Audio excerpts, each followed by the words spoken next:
বাবা ছিল নবী, ওনার দাদা ছিল নবী, ওনার পর দাদাও ছিল নবী। এখন আমরা জানবো ওনার বাবার নাম কি ছিল, পর দাদার নাম কি ছিল, পর দাদার নাম কি ছিল। ওনার পর দাদার নাম সবাই জানেন, সবার মুখে আছে, আমি বললেই আপনারা বুঝতে পারবেন।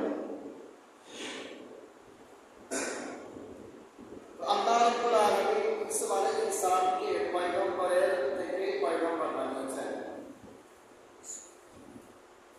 আমি যে আয়াত থেকে তেলাওয়াত করেছি, আল্লাহ যে সূরা থেকে দুইটা আয়াতে কালিমা তেলাওয়াত করেছে, সেই সূরার শানে নজুল হলো, শানে নজুলের অর্থ কি, আল্লাহ তাআলা কোন প্রেক্ষাপটে এই সূরাটা নাযিল করেছেন সেটা জানবো।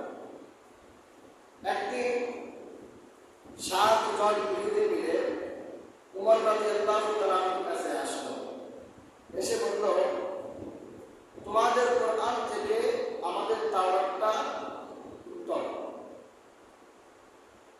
উমর রাদিয়াল্লাহু তাআলা বলল, উত্তম কিভাবে হলো? উত্তম এই জন্যই আমাদের তাওরাতের মধ্যে ইউসুফ পয়গম্বরের ঘটনা আছে। তাহলে বোঝা গেল তাওরাতের মধ্যে ইউসুফ আলাইহিস সালামের ঘটনা আছে। আর ইউসুফ আলাইহিস সালামের ঘটনা হলো সুন্দর ইচ্ছা, সুন্দর ঘটনা, এই জন্য আমাদের তাওরাতটা তোমাদের কোরআন থেকে উত্তম। এই কথাটা বোঝানোর জন্য মাসালার উদাহরণ হিসাবে একটা কথা বলি।